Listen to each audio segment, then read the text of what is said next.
રાધે રાધે, સ્વાગત છે તમારું મારા કિચનમાં.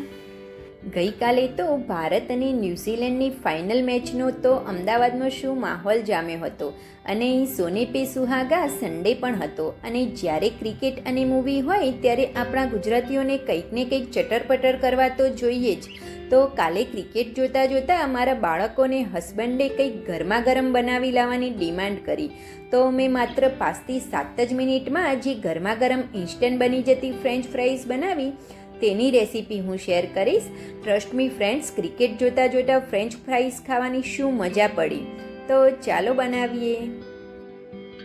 તો માત્ર 5 જ મિનિટની અંદર ફ્રેન્ચ ફ્રાઈઝ બનાવવા માટે મેં જે આ લાલ બટેટા આવે છે તે લીધા છે. આ બટેટાની અંદર સ્ટાર્ચનું પ્રમાણ ખૂબ જ ઓછું હોય છે, એટલે આપણી ફ્રેન્ચ ફ્રાઈઝ લાંબો સમય સુધી એકદમ ક્રિસ્પી બની રહેશે. આ બટેટા થોડીક નાની સાઇઝના છે. અત્યારે રાત્રે ડિમાન્ડ થઈ છે એટલે મારી જોડે જે બી બટેટા હતા તેમાંથી મેં બનાવી છે. જો તમારી જોડે મોટી સાઇઝના બટેટા હોય તો તમે તેમાંથી પણ બનાવી શકો છો. નાના બટેટામાંથી પણ સરસ એવી આપણી ફ્રેન્ચ ફ્રાઈઝ બનીને તૈયાર થશે. હવે આ બટેટાની આપણે ઉપરની સ્કિન નીકાળી લેવાની છે. ફ્રેન્ડ્સ, તમે વ્હાઈટ બટેટામાંથી પણ ફ્રેન્ચ ફ્રાઈઝ બનાવી શકો છો, પરંતુ તેની અંદર આપણે બટેટાને બોઇલ કરવા પડે છે, તેમાંથી સ્ટાર્ચનું પ્રમાણ નીકાળવું પડે છે. પરંતુ આ રીતે લાલ બટેટાનો ઉપયોગ કરીશું તો આપણી ફ્રેન્ચ ફ્રાઈઝ એકદમ ઇન્સ્ટન્ટ બની જશે. તો મેં બધા જ બટેટાની સ્કિન નીકાળી લીધી છે અને આ રીતે પાણીની અંદર આપણે તેને રાખવાના છે. હવે તેમાંથી આપણે એક બટેટું લેવાનું છે. તેની ઉપર જે પાણીનો ભાગ છે તેને આપણે ડ્રાય કરી દેવાનો છે. આ રીતે આપણે કોટન નેપકિન લઈશું અને તેની મદદથી આપણે આ રીતે ડ્રાય કરી દઈશું બટેટાને. એટલે કે બટેટાને લૂછી અને આપણે એકદમ કોરું કરી લેવાનું છે. હવે આ બટેટામાંથી આપણે વચમાંથી આડા સૌપ્રથમ પીસ કરવાના છે. 3 મેં આ રીતે આડા પીસ કર્યા છે. હવે તેમાંથી આ રીતે આપણે ઊભી સ્લાઇસમાં ફ્રેન્ચ ફ્રાઈઝ બનાવવાની છે. તમારે જે રીતે જાડી કે પતલી ફ્રેન્ચ ફ્રાઈઝ બનાવવી હોય તમે તેવી બનાવી શકો છો. જો તમારી જોડે ફ્રેન્ચ ફ્રાઈઝ બનાવવાનું મશીન હોય તો તમે તેમાં પણ બનાવી શકો છો, પરંતુ હાથેથી આપણી ફ્રેન્ચ ફ્રાઈઝ ખૂબ જ સરસ બને છે અને આપણે જે રીતની જાડી કે પતલી રાખવી હોય તેટલી આપણે રાખી શકીએ છીએ.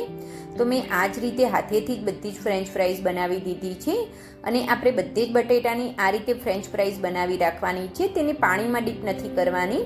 તો મેં બધી જ ફ્રેન્ચ ફ્રાઈઝ બનાવી અને તૈયાર કરી લીધી છે. આ ફ્રેન્ચ ફ્રાઈઝને આપણે માત્ર 5 જ મિનિટમાં ઇન્સ્ટન્ટ બનાવવાની છે. તો આપણી ફ્રેન્ચ ફ્રાઈઝ એકદમ ક્રિસ્પી બને તેની માટે મેં 2 ચમચી જેવો કોર્નફ્લાવર એડ કર્યો છે. તમે તેની જગ્યાએ આરા લોટ પણ લઈ શકો છો. 400 ગ્રામ બટેટાની સાથે મેં 2 મોટી ચમચી ભરીને કોર્નફ્લાવર એડ કર્યો છે. તો સૌપ્રથમ આ રીતે 2 ચમચી જેવો કોર્નફ્લાવર એડ કરી ફ્રેન્ચ ફ્રાઈઝને આપણે એકદમ ડ્રાય કરી દેવાની છે. હવે ફ્રેન્ચ ફ્રાઈઝ ઉપર કોટિંગ કરવા માટે આપણે ફરીથી 1 ચમચી જેવો કોર્નફ્લાવર એડ કરીશું.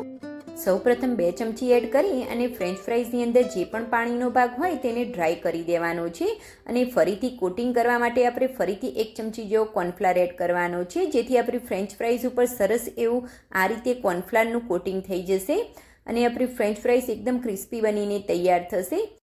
અને હા ફ્રેન્ડ્સ, આ બધી જ પ્રોસેસ પહેલાં આપણે હાઈ ગેસની ફ્લેમ ઉપર તેલ ગરમ થવા માટે રાખી દેવાનું છે. જેથી તેલ આપણું સરસ એવું ગરમ થયેલું હશે તો આપણી ફ્રેન્ચ ફ્રાઈઝ એકદમ ફટાફટ બની જશે. તો તેલ આપણું સરસ એવું ગરમ થઈ ગયું છે. તો તેની અંદર મેં ફ્રેન્ચ ફ્રાઈઝ એડ કરી દીધી છે. જેટલી ફ્રેન્ચ ફ્રાઈઝ આપણી તેની અંદર સમાય તેટલી આપણે અંદર એડ કરવાની છે. હવે આ ફ્રેન્ચ ફ્રાઈઝને આપણે હાઈ ગેસની ફ્લેમ ઉપર લાઇટ ગોલ્ડન કલરની થાય ત્યાં સુધી તળવાની છે. આ ફ્રેન્ચ ફ્રાઈઝને આપણે 2 વાર તળવાની છે, એટલે લાઇટ ગોલ્ડન કલરની થાય ત્યારે આપણે તેને નીકાળી લઈશું. આ ફ્રેન્ચ ફ્રાઈઝને આપણે હાઈ ટુ મીડિયમ ગેસ ઉપર તળવાની છે.